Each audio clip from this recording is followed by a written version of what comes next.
Olá a todos, meu nome é Letícia, eu sou orientada pela professora Cristina Stern, aqui do Departamento de Farmacologia da UFPR, e hoje eu vou apresentar para vocês meu trabalho intitulado Estudo do papel da fosfodiesterase 5 na reconsolidação da memória de medo em ratos. O transtorno de estresse pós-traumático, TEPT, ele envolve uma memória traumática que afeta indivíduos que possuem histórico com forte episódio traumático devido à exposição direta à violência extrema, como em casos de ataque terrorista, a pandemia do Covid-19 e os recentes ataques às escolas. Os sintomas relatados pelos pacientes são episódios recorrentes da lembrança do evento traumático, comportamentos evitativos associados ao trauma e flashbacks. Sabe-se que os tratamentos atuais para o TEPT possuem baixa eficácia, então surge a necessidade de novos fármacos para abordar os sintomas desse transtorno. Fazendo um recorte de gênero no TEPT, tem-se uma porcentagem de 12,8% das mulheres afetadas contra 5,7% dos homens afetados. Sabe-se que as mulheres também têm uma maior probabilidade de desenvolver a condição com sintomas mais graves e mais duradouros, e casos de violência doméstica e abuso sexual são os maiores causadores das mulheres desenvolverem essa condição de TEPT. Portanto, deve-se olhar com cuidado as respostas de organismos femininos frente a esse transtorno. Desta forma, a via de sinalização do GMP cíclico e os fármacos inibidores da fosfodiesterase 5, eles são importantes na manutenção e no processamento de alguns tipos de memória, porém ainda não foram explorados especificamente para memória de medo contextual. Então, na figura está representada a via de sinalização do GMP cíclico, no qual no neurônio pré-sináptico, essa via vai induzir a liberação de alguns neurotransmissores, como o glutamato via PKG. Já no neurônio pós-sináptico, essa via tem um papel muito importante pela síntese proteica, que é muito necessária na plasticidade sináptica e, consequentemente, no processamento da memória. A fosfodiesterase 5, como a gente pode ver aqui na figura, ela vai degradar o GMP cíclico, limitando o controle dessa via. Assim, os fármacos que inibem a fosfodiesterase 5 aumentam a atividade do GMP cíclico, favorecendo consecutivamente a maior plasticidade sináptica.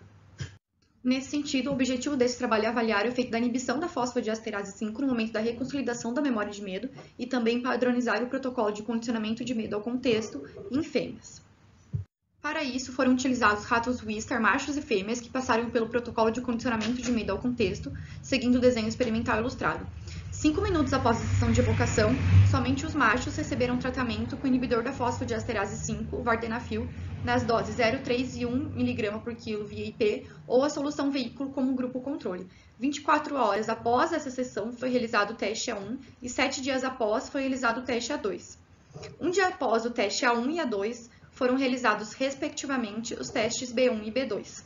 Para a padronização desse protocolo em fêmeas, na sessão de condicionamento, foi realizado um treino de média intensidade com 3 choques de 0,7 ou 3 choques de 1 mA, ou um treino de alta intensidade com 5 choques de 0,7 ou 5 choques de 1 mA, sem nenhuma administração de droga. O vardenafil administrado na fase inicial da reconsolidação da memória de medo não alterou a expressão dessa memória nem a sua generalização. Como pode-se observar pelo gráfico A, não teve nenhuma diferença significativa na porcentagem do tempo de congelamento entre os grupos em nenhuma das sessões realizadas no contexto A, como a sessão de reativação, o teste A1 e o teste A2. No gráfico B, observa-se que também não há nenhuma diferença significativa na porcentagem do congelamento entre os grupos nas sessões realizadas no contexto B, que foram os testes B1 e B2, não afetando assim a sua generalização.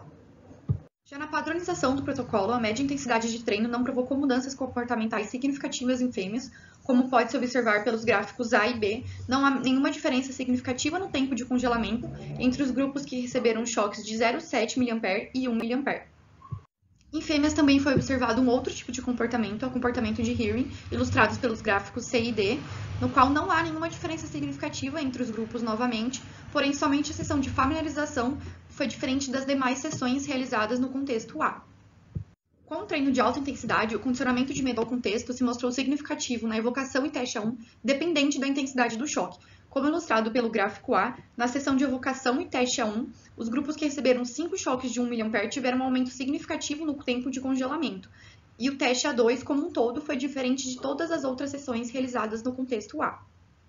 No comportamento de hearing, novamente, não há nenhuma diferença significativa entre os grupos, porém a sessão de familiarização como um todo foi diferente de todas as outras sessões realizadas no contexto A. Portanto, nossos resultados apontam que a atividade da fosfodiesterase 5 não influencia na reconsolidação da memória de medo contextual. Também foi observada uma diferença sexual quanto à responsividade ao condicionamento, sendo as fêmeas mais resistentes ao protocolo de condicionamento de medo, que está atrelado aos mecanismos envolvidos na regulação hormonal e memória de medo e também ao repertório comportamental adotado por machos e fêmeas. Essas foram algumas referências que eu usei para o meu trabalho. Muito obrigada pela atenção.